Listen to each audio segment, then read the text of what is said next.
પણ મને કીધું કે આમ મારી જોડે આવતા હોય તારે એકદમ શાંત સ્વભાવ છે અને શાંત સ્વભાવ હોય ને એ કામ વધારે લઈ જઈ શકે.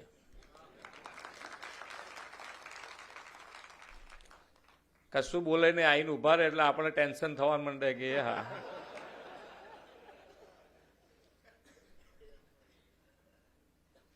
લોકપ્રતિનિધિ આવા જ હોવા જોઈએ ને આપણું કામ તો એમને યાદ રહેવું જોઈએ ને એ અમને યાદ કરાયા કરે એટલે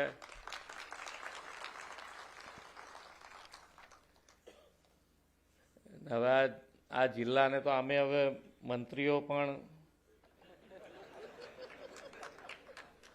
હું ને કુંવરજી બી 2 જણા બેઠા હતા. મેં કહું આપણા 2 સિવાય બાકી બધા જ યંગ છે. એમાં અધ્યક્ષ બી આવી ગયા.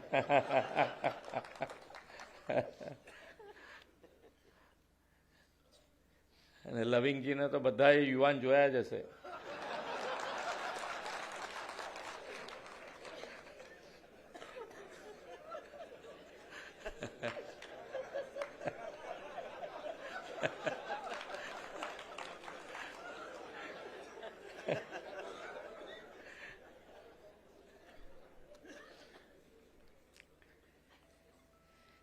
પણ અહીંયાથી વિકાસની રાજનીતિ અને વિકાસની રાજનીતિ આપણને બધાને ખબર છે કે કોઈ પહેલા વિકાસનું નહોતા બોલતા.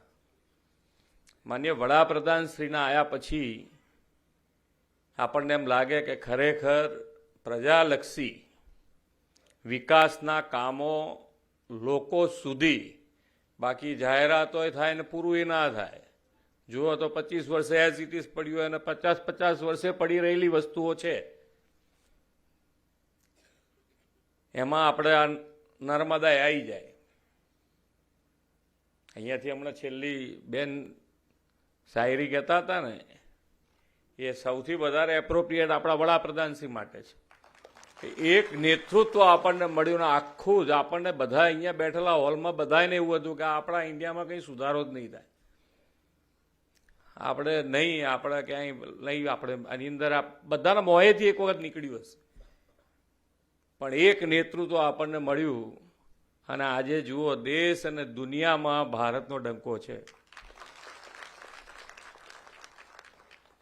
પોલિટિકલ ગમે તે સ્ટેટમેન્ટ કરે તો એનાથી કંઈ ફેર નથી પડે એવો. હવે એનું કારણ છે કે ભાઈ આજે હું એમ કહું કે ભાઈ સાકળ ગળી છે એમ કીધા રાખું તો તમે ના ચાખી હોય ત્યાં સુધી તમને એમ થાય કે આ ખરેખર સાચી વાત છે કે ખોટી.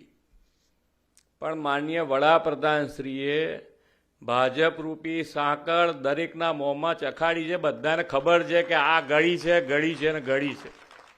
એટલે દરેકે દરેક યોજના, સરકારી જેટલી પણ યોજના બનાવી છે એ બધી યોજના તમારા સુધી પહોંચાડી છે. એનો લાભ તમને મળ્યો છે અને એટલે આજે બધાનો વિશ્વાસ વધતો ગયો.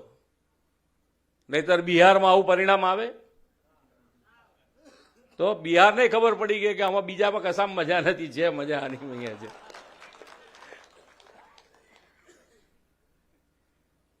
રોજ બરોજ તમે જુઓ તો વિશ્વાસ વધતો જ જાય છે. કેમ તો ઘણા આજે ધારો કે તમે આજે અહીંયાનો બાયપાસ જે છે એ બધાને એમ હતું કે સારો થશે કે નહીં થાય. એવું એક વખત બધાના મગજમાં આવી ગયું હતું કે હવે આ લોચામાં પડ્યું છે, હવે નહીં થાય લાગે એવું થાય તો આપણે સામે ના બોલીએ પણ અંદર કાને વાતો થાય. બધી અધ્યક્ષશ્રીની સામે થોડા કહેવા જઈએ કે યાર તમે કહી ગયા હતા પણ ચાલુ કરાવતા નથી. પણ ટાઈમ વધારે ખેંચાય એટલે પછી આપણને વિશ્વાસ ઉઠતો જાય ને. પણ આજે આ ખરેખર સમસ્યાનું મોટું સમાધાન આજે પાલનપુર બાયપાસ ખૂબ સારી રીતે શરૂ થયો છે. કેટલા મહિનાની ટાઈમ લિમિટ આપી છે કલેક્ટરશ્રી? 1.5 વર્ષ.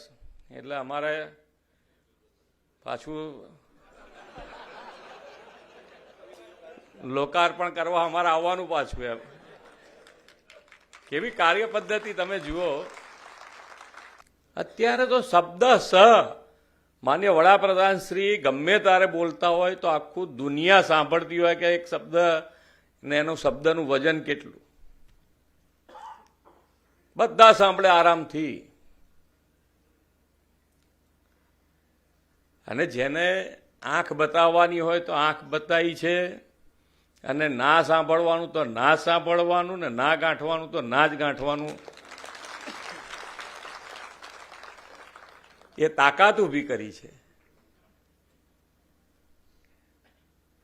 અને કોઈ આપણને પહેલા આપણે ખાલી ફક્ત ને ફક્ત એકલું પાકિસ્તાન પાકિસ્તાન જ કરતા હતા. એમ પાકિસ્તાનથી આગળ કોઈ દેશ સાથે આપણી મગજમારી જ નહીં.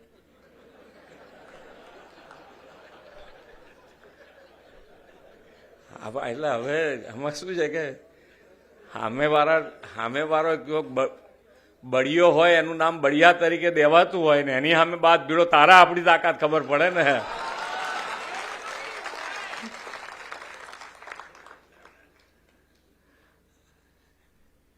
પણ એમાં આ બધાનો એમાં સાથ અને સહકાર છે.